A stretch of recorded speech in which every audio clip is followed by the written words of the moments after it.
My apartment in Columbus never felt like home. It was just four walls and a laptop screen. I was 22, freshly dropped out of Ohio State, and the only person in my life who still checked on me was my mom, and even she'd stopped calling as much. I found the forum by accident. I was researching a paper I never finished. One link led to another, then another. Then I was somewhere I didn't recognize. No ads, no usernames, just a black interface and a thread titled, "We've been watching you for 6 months. Guess your city." Someone had posted Columbus, Ohio. I laughed. Coincidence. I kept scrolling.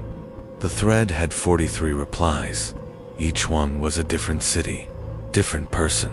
I figured it was a game, some ARG thing, alternate reality stuff people did online. I replied, "Okay, what city am I in?" The response came in 4 seconds. Apt for B. Riverview comments. "You left your blinds open at 11:47 p.m. last Thursday. Blue shirt. Leftover pizza." My hands went completely numb. I was wearing that blue shirt that night. I remembered the pizza. I remembered leaving the blinds open because the AC was broken. I closed the laptop, sat in the dark, told myself it was a guess, told myself someone had posted my city and they just ran with it, told myself a lot of things. 3 days later, I found a photograph under my door, printed on plain white paper. It was taken through my window. Me, at my desk, laptop open.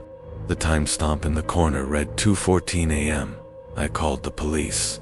Officer came, took the photo, filed a report, said they'd look into it, said these things were usually pranks, said to keep my blinds closed.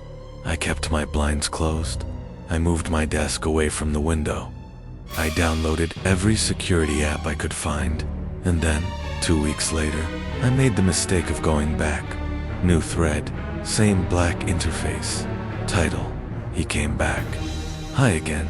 First reply was a photo of me, taken from outside a coffee shop 3 blocks away. I was reading. I hadn't noticed anyone. The photo was so clear, I could read the title of the book in my hand.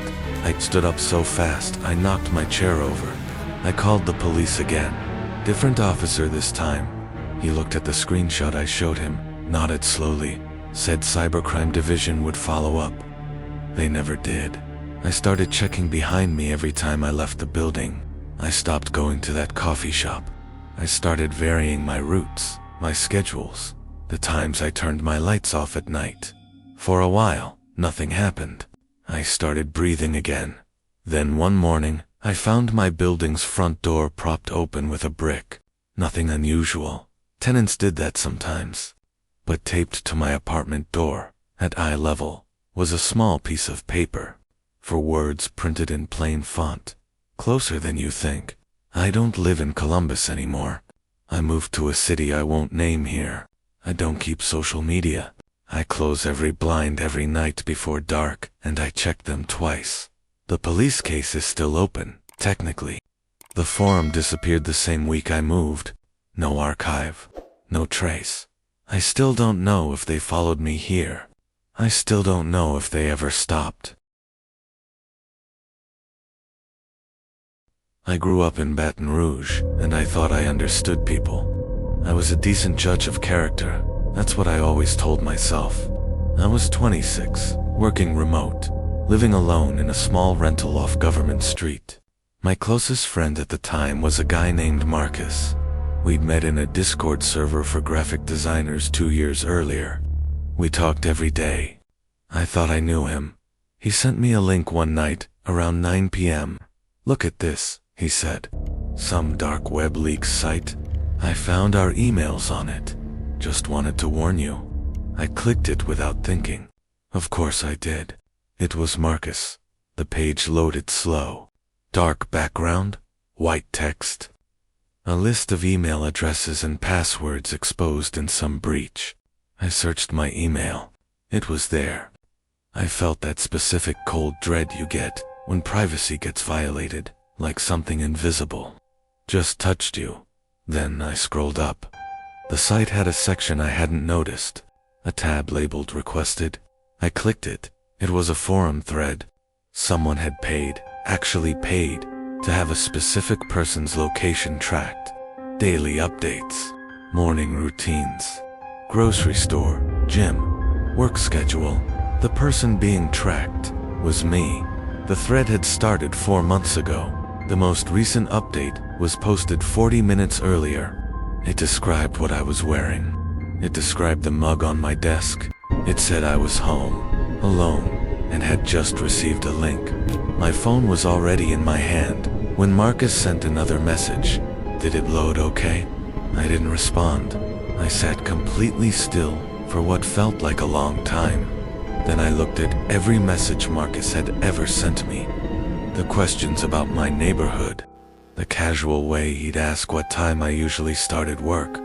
The time he asked if I had roommates and seemed relieved when I said no. I reported him to the platform. The platform banned the account, then told me the account had already been deleted before they reviewed it. I reported it to the FBI cybercrime tip line. I filled out the form. I got an automated response. I haven't spoken to Marcus since. I don't know if Marcus was even his real name. I don't know who else was in that thread or what they intended to do with the information. I changed my email, changed my number, changed my routine. I still think about the 40 minutes between that post and me clicking the link. 40 minutes where they knew exactly where I was and I had no idea they existed. I don't click links anymore. Not from anyone. I was 17 when it started, and 30 when I finally stopped being afraid of the phone. I lived in a suburb outside of Nashville. Good neighborhood, good school, the kind of place where nothing bad happens and everyone knows it. My parents worked long hours. I spent most afternoons alone in a big, quiet house, which is exactly how I found the forum. It was supposed to be a horror community. Creepypasta, ghost stories, that kind of thing. I was a teenager. I was bored. It felt harmless. I posted a story I wrote. It was bad. I know that now. But someone commented immediately. Username, Holloway_W. He said it was the best thing he'd read on the site. He said I had real talent. He said I should keep writing. I kept writing. Over the next 3 months, Holloway commented on everything I posted. We moved to private messages. He said he was a writer too, older, somewhere in the Midwest. He was thoughtful and specific in a way that felt adult and real. He remembered details about my stories. He asked good questions. He also started asking questions about me. Small things at first. What grade I was in. What time school let out. Whether I walked home or got a ride. I answered without thinking. It was just conversation. Then one afternoon my mom called me to the front window. "Do you know that car?" she asked. A silver sedan was parked across the street. It had been there for 2 hours. The engine was running. We couldn't see the driver clearly, just a silhouette behind tinted glass. I went cold. I ran to my laptop, messaged Holloway. He responded within seconds. I just wanted to see where my favorite writer lives. I slammed the laptop shut and screamed for my mom. She called the police. 2 officers came. The car was gone by the time they arrived. They drove the neighborhood, found nothing. They took a statement. They talked to my parents for a long time. The forum account disappeared that same evening. No posts, no message history, like it had never existed. The police called twice over the following weeks. Then they stopped calling. The case went nowhere. We never found out who Holloway was. I never found out how he knew which house was mine. I had never told him my address, my last name, or even what city I lived in. I've thought about that a lot over the years. What details I gave without realizing. What he pieced together from the stories I wrote. Stories about a girl in a suburb outside Nashville who walked home from school alone on Tuesdays. I stopped writing for a long time after that. I live 3 states away now. I write again, sometimes, but I never post under my real name. and I never write about where I live.